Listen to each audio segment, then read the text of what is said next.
Саламатсызбы кадырман көрөрман, Азаттыктын студиясында жаратылыш ишчилары, экология жана техникалык көзөмөл министри Медер Машиев конокто. Алыда Кыргызстандагы гендерди иштетүү, экологиялык маселелер боюнча баарлашабыз. Медер мырза, саламатсызбы?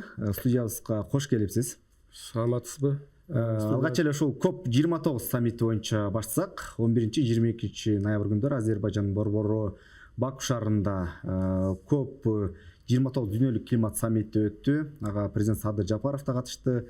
Бул жолку саммитте Кыргызстан биринчи жолу өзүнүн павильонун да ачты. Анан саммит кандай өттү, кандай жыйынтыктар бар, эмне чечимдерге келди негизи жалпы? Биринчиден студияга чакырганыңыздарга ыраазычылык билдиребиз. Бириккен Улуттар уюмунун климаттын өзгөрүшү боюнча алкактык конвенциясы уюшурулганына мына 32 жыл болду, 92 жылы болуп, андан бери бир топ протоколдор жана келишимдер кабыл алынып, биз да Кыргызстан ошолордун баардыгынын мүчөсү болуп келебиз. Биз ошол климаттын өзгөрүү боюнча болгон баардык иш-чараларга катышып келебиз. Быйыл дагы баардык дүйнөлүк мамлекеттер катары биз өзүбүздүн делегациябызды ошол жерге катыштырып, биринчи жолу улуттук павильон уюштурдук. Андан сырткары биз акыркы жылдарда тоолуу аймактардын бир группасын түзүү максатында ошол саммиттин повесткасына дайым биз демилгелеп келебиз. Ошол боюнча дагы бир топ жогорку деңгээлдеги сессиялар уюштурулду. Алардын баарында биздин президентибиз катышып, көптөгөн мамлекеттердин катышуусу менен өттү. Бул чоң сессиялар тоолуу өлкөлөрдөгү көйгөйлөрдү талкуулоо боюнча жана ошолордун каржылоо механизмдерин жаңы бир группаларды түзүү аракеттери болуп саналат. Биз 2 ай аракеттердин жыйынтыгы менен ушул павильонду уюштурдук. Бул павильонду биринчи жолу уюштурган үчүн биз бул уюштуруу үчүн биз өнөктөштөрдү дагы бул жерге тартып, алардын биринен мен убакыттан пайдаланып айтып кетишим керек. Бул ошол биз өнөктөштөрдүн бири бул БУнун ПРООН офиси. Алар биз менен бул климаттык саясаттан байма-бай иштешип, дайым колдоо көрсөтүп келишет. Ошолор менен биргеликте биз павильонду уюштуруп, ал жерде абдан бир маанилүү көптөгөн бир чоң чечимдер кабыл алган сессиялар өттү. Анын өзгөчө белгилей кетишим керек, биз эки тараптуу жолугушуулар кабинети катары биздин улуттук символубуз болгон боз үйдү тиккенбиз. Бул боз үй ал конференцияда абдан бир чоң кызыгуу жаратты. Дүйнөнүн баардык өлкөлөрүнөн барган массалык маалымат каражаттарынын өкүлдөрү жана башка өлкөнүн өкүлдөрү баары келип, алар биздин боз үйдү, биздин концепцияны, бул адамзаттын жаратылыш менен болгон байланышынын уникалдуулугун белгилеп, алар баардык өздөрүнүн өлкөлөрүндө эң концептуалдуу уюшулган павильон деп белгиленди.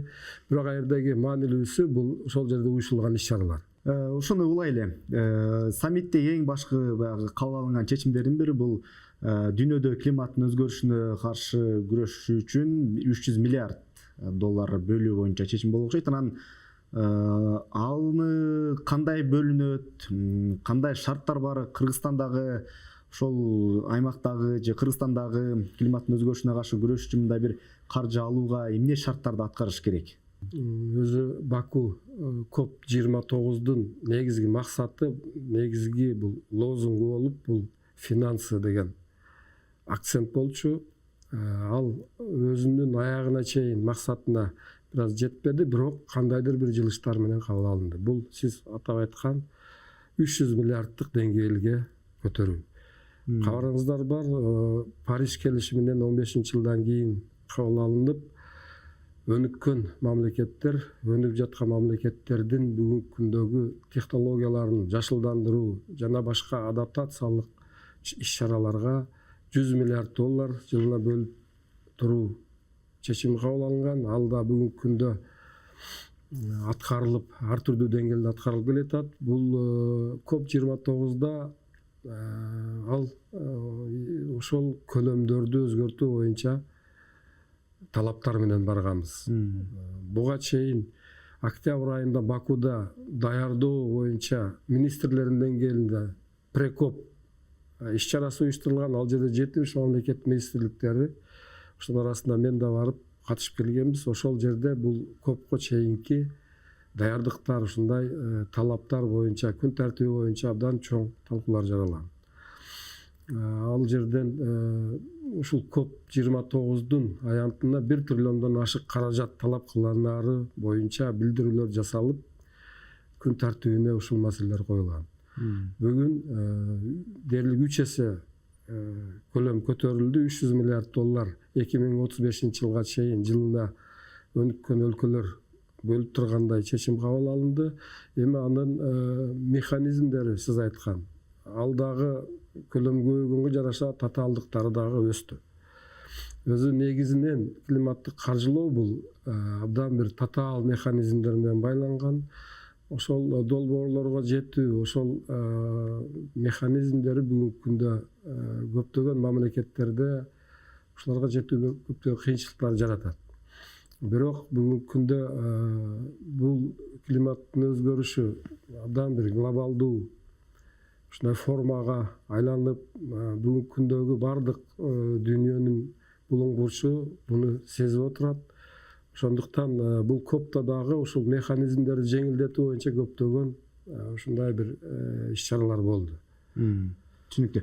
Эми башка темаларга келсек, министрлер кабинетинин төрагасы Акылбек Жапаров жакында эле жогорку кеңеште сүйлөп жатып, Кызыл Омпол, Куттуу Сай 2, Үңкүр Таш, Тоголок, анан Жетинто, Талды булак кендеринин казуу иштери башталган, анан каржы булактары да аныкталганын билдирди.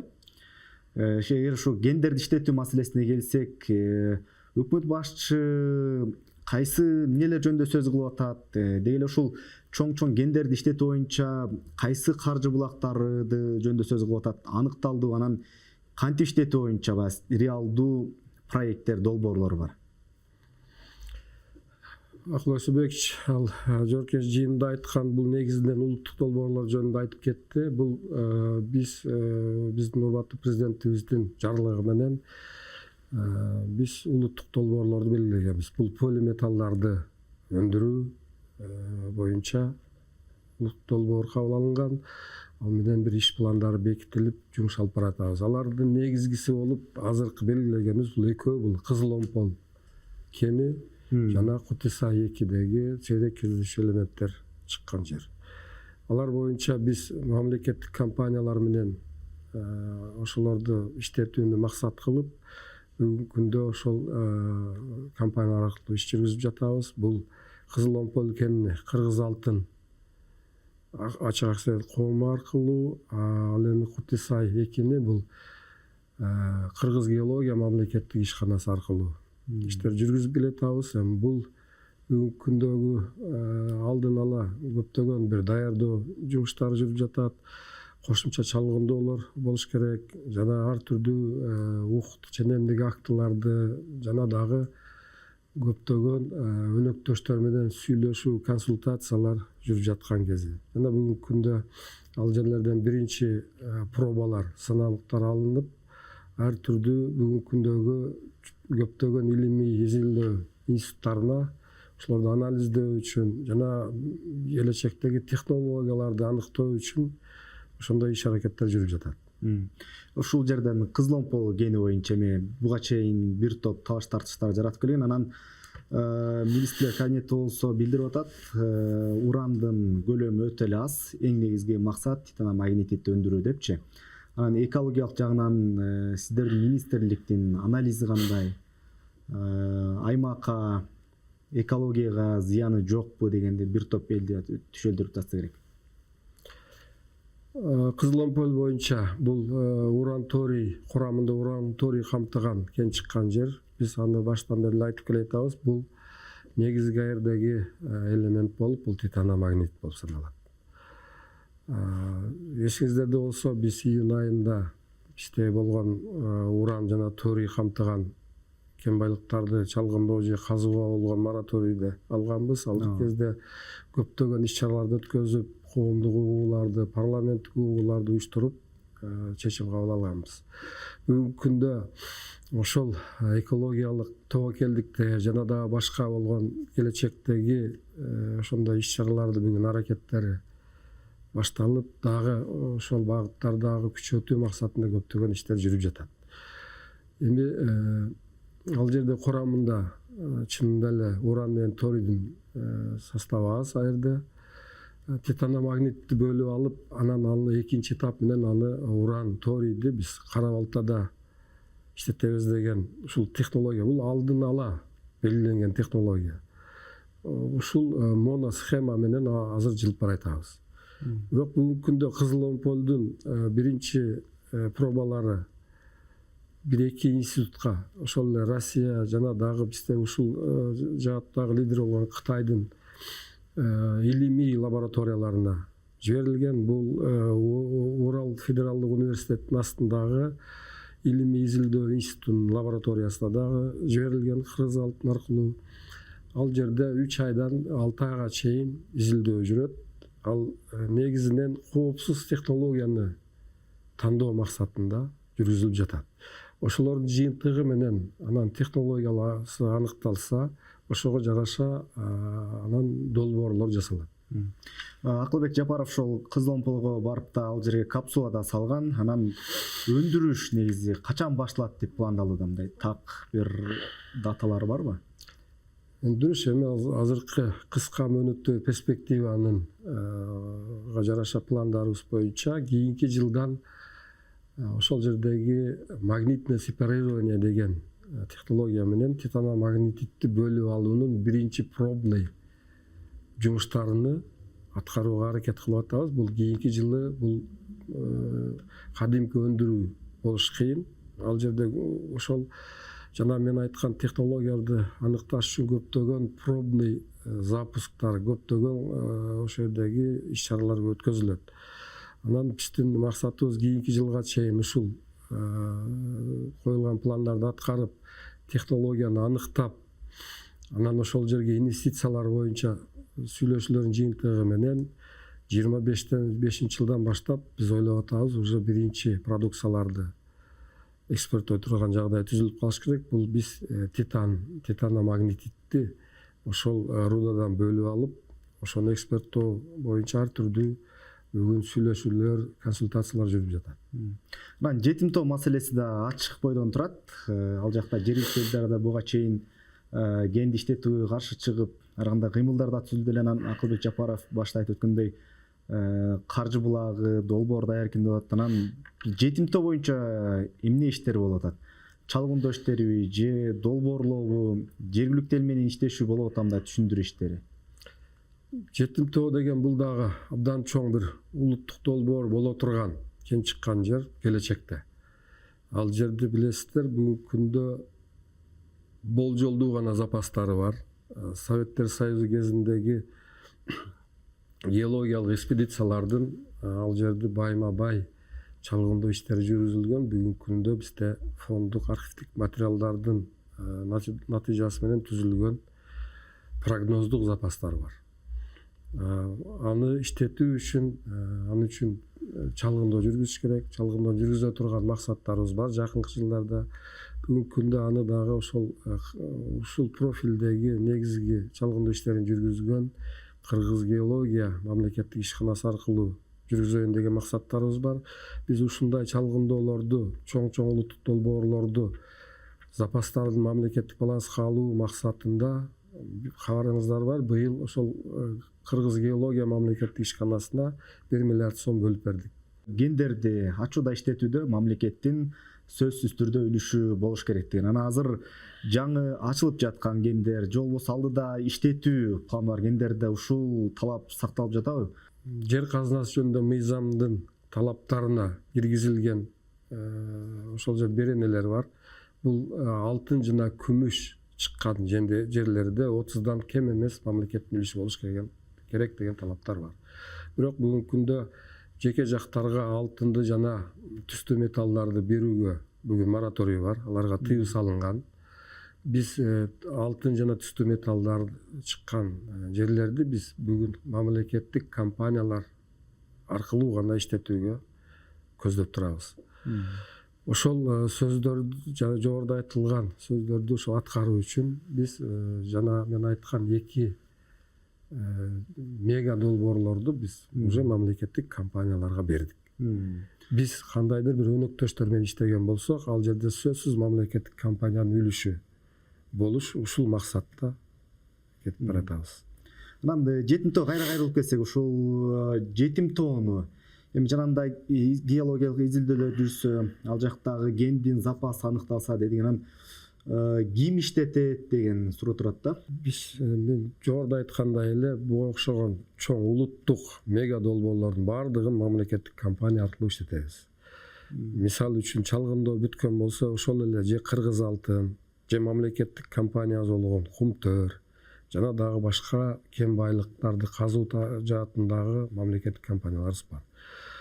Бизде бул жаатында тажрыйбабыз бар. Мамлекеттин мисал катары айтып кетейин, Кыргыз алтындын астында бир нече эл аралык катышуусу менен совместный предприятияларыбыз бар. Ошол эле Алтын кен бул чоң Кытай компаниясы менен биргелешкен. Эти Бакыр Терексай бул түрк компаниясы менен биргелешип 60га 40, 30га 70% менен инвестиция киргизип, бүгүнкү күндө мамлекеттин үлүшү иштеп жатат. Андай бүгүнкү күндө кызматташуунун тажрыйбасы бүгүн бар, ал калыптанган. Бул боюнча мамлекет иш жүргүзүүгө бүгүн даяр. Түшүнүктүү. Гендер темасын улайлы. Буга чейин ошол Кыргызстанда гендерди казууга, чалгындоого лицензия берүүдө коррупциялык иштер, анан лицензиялар колдон колго өтүп кеткен учурлар болуп, бир топ кылмыш иштер да козулгон учурлар бар. Азыр бул жаатта лицензия берүүдө, аны көзөмөлдөөдө иштер кандай болот? Акыркы жылдарда чын айтсак, бул тарапта, бул тармакта көптөгөн ошондой көйгөйлөр, ушундай жагдайлар көп түзүлүп калган. Биз да ошону бүгүнкү күндө ошондой жагдайларды азайтуунун үстүндө иштеп жатабыз. Акыркы кездердеги бир нече ошо жер казынасы жөнүндө мыйзамга өзгөртүүлөрдү киргизүүлөр менен биз бүгүнкү жер казынасын пайдалануучуларга болгон тараптарды күчөттүк. Мурда мисалы лицензия кандайдыр бир көптөгөн мезгилге берилчү, мисалы бүгүн чалгындоого 3 жылдан ашпайт. 3 жылдын ичинде бир чалгындоо жыйынтыгы менен келбесе, алардын лицензиясы жокко чыгат. Жана казып алууга берилген лицензиялардын дагы долбоорлоо мөөнөттөрү 2 жылга кыскарган. Мурда алар лицензиянын мезгилине жараша берилчү. Мисалы 40 жылга берилсе лицензия, аны долбоорлоо дагы 40 жылга чейин узарып жүргөн. Биз ошолорду 2 жылга кыскартып, 2 жылдын ичинде долбоорлоону бүтүрүп, экологиялык жана башка экспертизалардан өтпөсө, анда алардын лицензиясы жокко чыгат. Ошондуктан бүгүнкү талаптар күчөгөн убакыт жер казынасы пайдалануучуларга бүгүн абдан бир жоопкерчиликтүү мамиле кылууга биз болгон күчүбүздү жумшап иштерди алып барып жатабыз. Түшүнүктүү.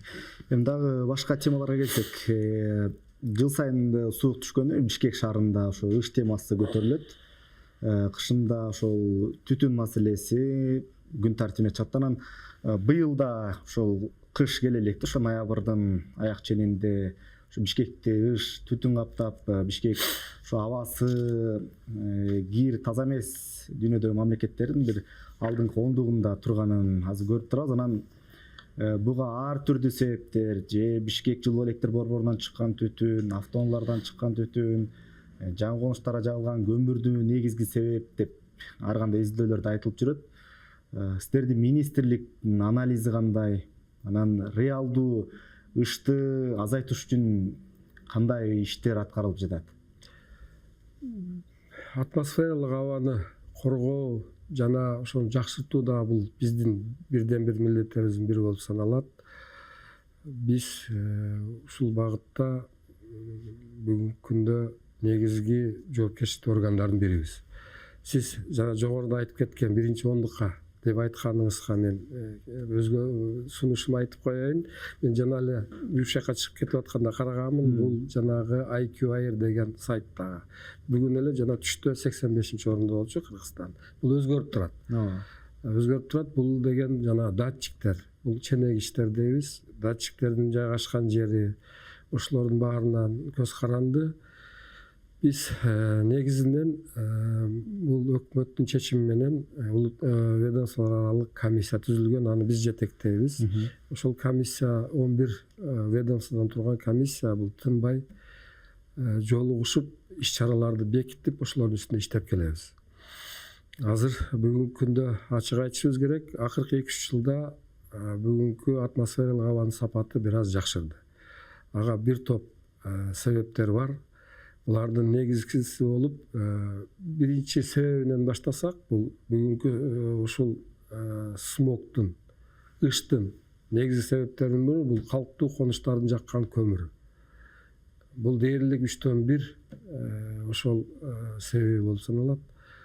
Анан дагы ушундай эле көлөмдөгү себепкер бул транспорт. Булар дээрлик 3/1% ээлейт. Үчүнчүсү бул чаңдар болуп саналат. Бул мелкодисперсный частицалар дейбиз. Бул майда жанагы бөлүкчөлөр. Булар 11% түзөт. Биз ошолордун үстүнөн иштеп келебиз. Бүгүнкү күндө жакшырганы бул биздин бир нече акыркы 2-3 жылда кылынган иш-чаралардын натыйжасы. Бул биринчи очередте бул иш кезекте бул газдаштыруу. Бул газдаштыруу менен биз көмүр колдонууну азайтуу максатында кылып жатабыз. Бул Газпром ишканасы менен биргеликте бүгүн бир топ калктуу конуштагы үйлөр ушул от казандарын газга туташтырышты. Бүгүнкү күндө 37 000 калктуу конуштагы абоненттин 25 000 от казандарын газга туташтырышты. Ошолордун жыйынтыгы бүгүн көрүнүп турат. Андан экинчи бир көйгөй маселелердин бири болуп келген, ушуга себепкерлердин бири болуп келген бул Бишкектеги биздин полигонду билесиздер. Ал көп жыл болуп күйүп турган. Бул 2 жыл мурда ал былтыр дээрлик өрт өчүрүлүп бүттү. Жана бул ал жерде бир топ рекультивациялык жумуштар жүрдү.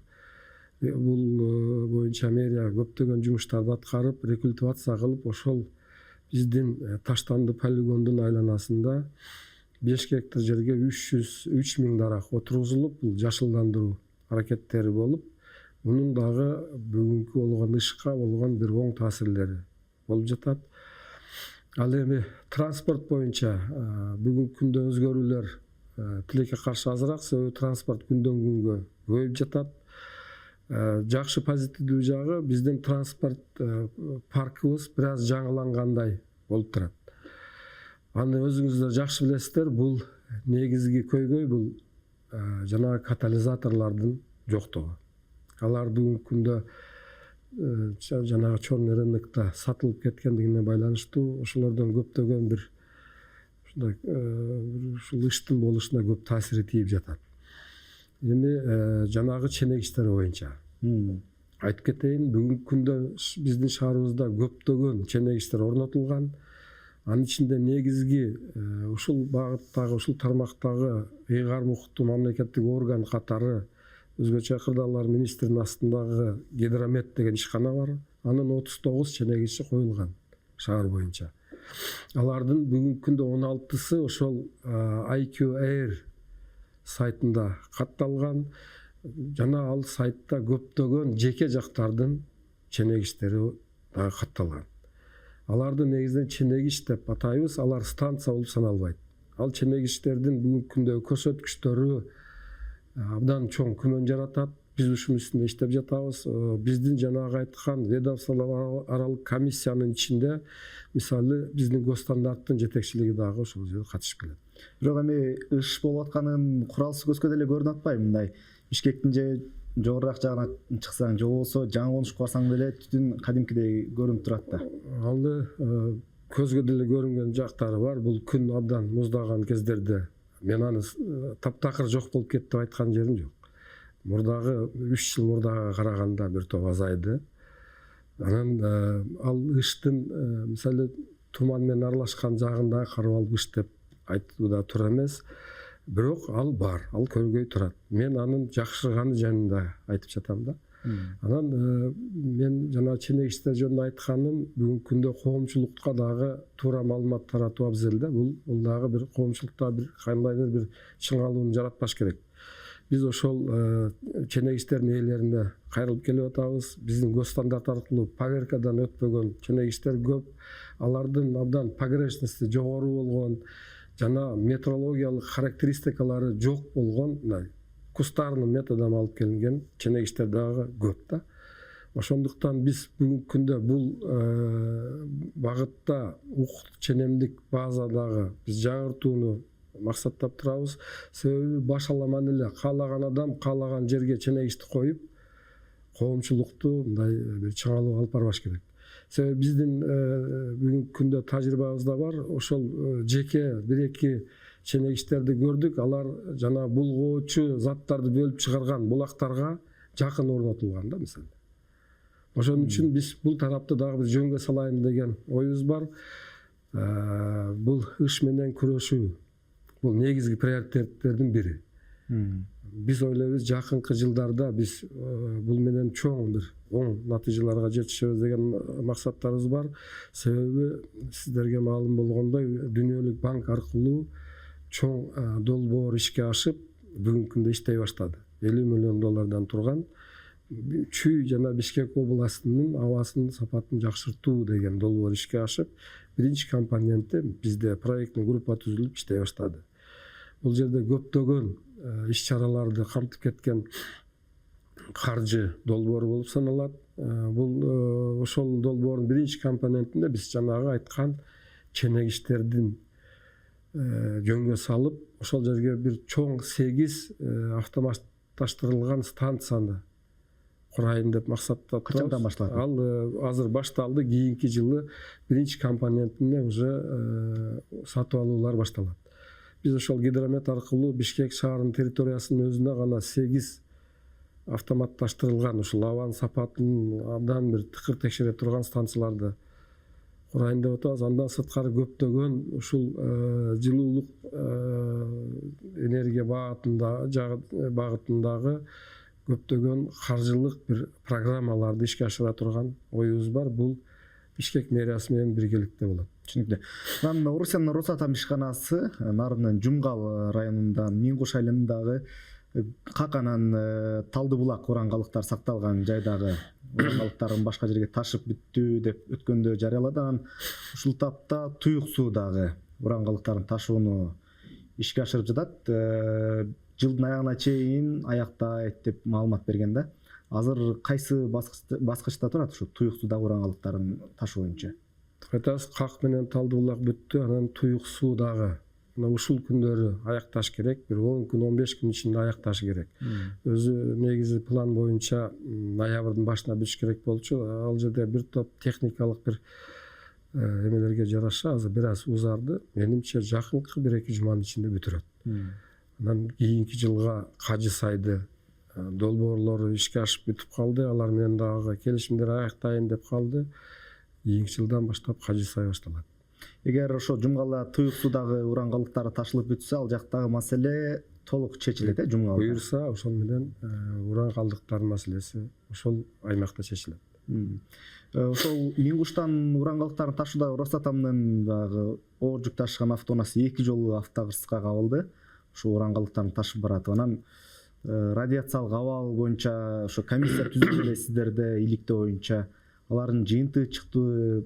Радиациялык абал кандай? Ошол кырсык болгон аймактарда.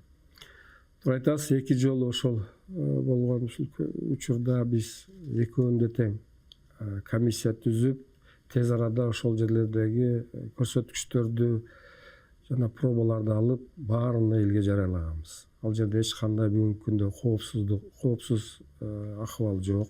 Радиациялык акыбал мурдагыдай туруктуу.